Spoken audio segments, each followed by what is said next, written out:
Hey guys, I'm Vienna, your insurance exam teacher. Today I have a tip for y'all to help you pass your exam.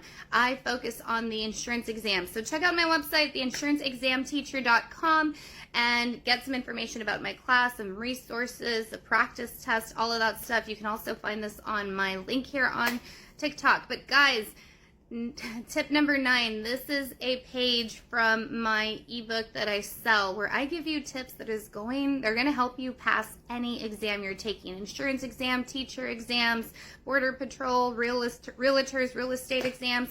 Doesn't matter. This applies. All of the tips in that ebook, guys, apply. You can get it there on my website. You can also get it here on TikTok on my link. Go on in and look for it. But guys, I just had a student who tested yesterday. She's been in my group, and I feel bad for this one too.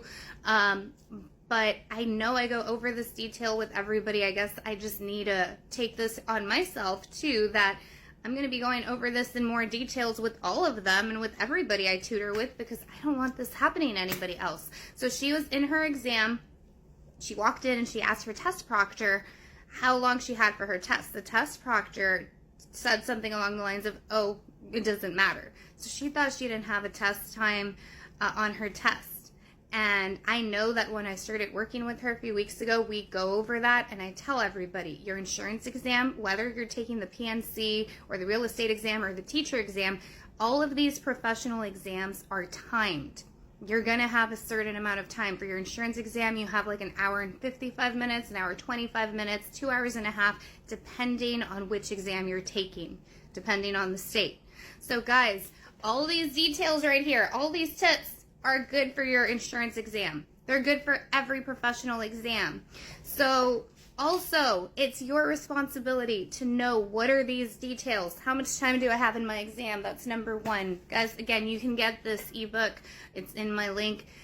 Question number 2 to answer, how many questions are on my test? Some of y'all who are taking the life and health, it's 150. If you're taking the insurance only, that's about 100. One state I found out a few weeks ago has like 76 questions, so it varies. But regardless, they're all timed. All of them, y'all, so it's your responsibility to know all of these details. Can you test at home, or do you have to be in a testing center? Some states make you go to the testing center. Some still allow you to do it at home. During COVID, we were all testing at home, but we were all at home.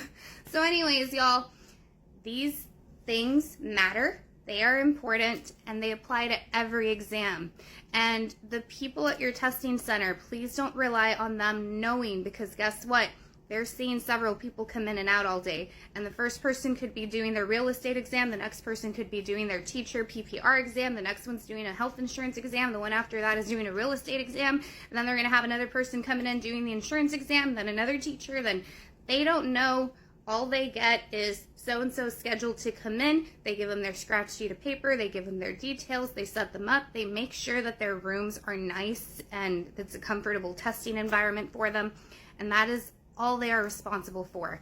Knowing these details about your test, though, this is what you're responsible for.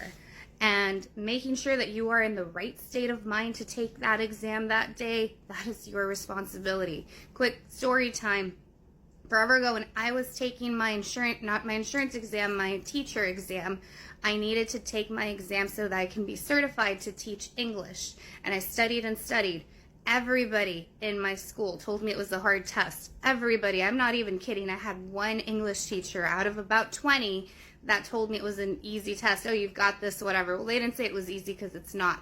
But they told me, oh, you've got this. Don't worry about it. Every other teacher, oh, it's such a hard test, you're going to need to study a lot, oh, don't worry about it. It only took me 3 times to pass. That's what one teacher said, and honestly didn't like her much, and I was just like, okay, it's not going to take me 3 times. But anyways, nobody was telling me nothing nice.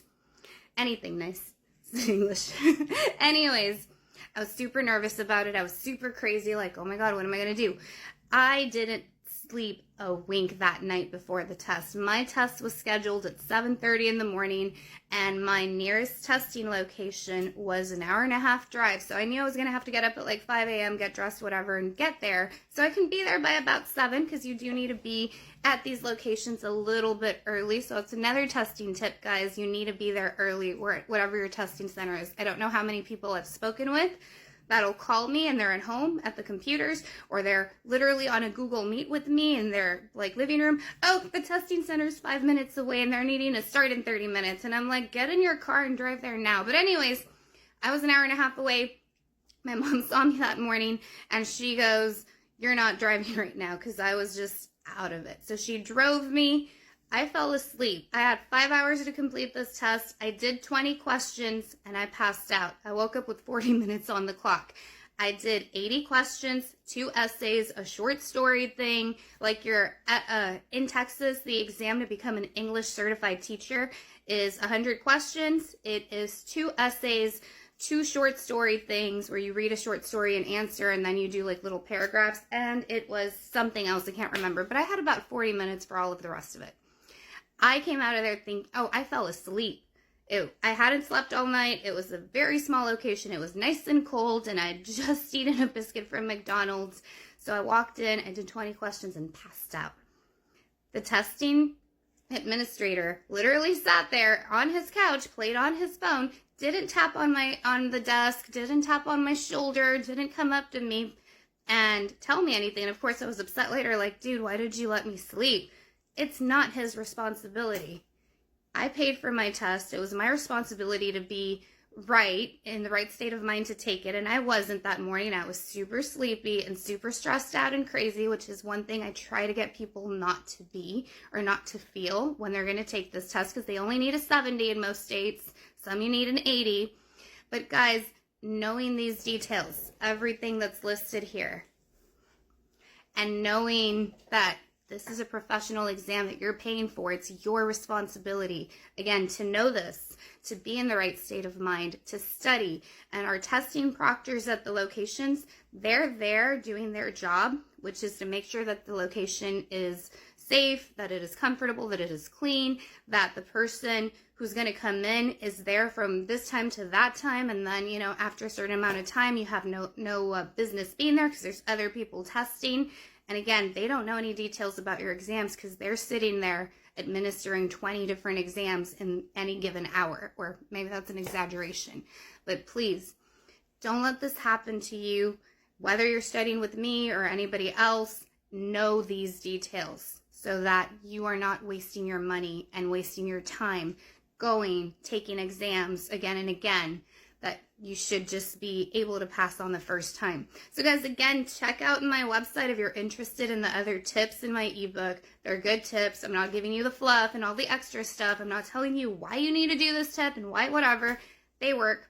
I give you testing strategies where you'll sit down on your test, be like, oh, annuities, oh, this, oh, that. And you'll be able to know them if you actually implement the studies tips and routines that I'm showing you in my ebook, and they help you for any given exam. I've taught for 11 years. I've helped a bunch of students take their AP exams, their SATs, ACTs, all of that, and I've worked with hundreds of people who have now gone and passed the life and health insurance exam and the insurance exams, and they've gone out, started amazing careers. So if you're interested in that, go ahead and go here or go here on my TikTok page and set up a 15-minute chat so I can tell you about my group sessions, so we can tell you about my one-on-one sessions, and let me help you study the right way so that you don't run into issues like this, and so that you can pass your exam and start your insurance career the right way. Okay, guys, again, I'm Vienna. I know this was a bit of a long video. Thank you all for sticking around with me.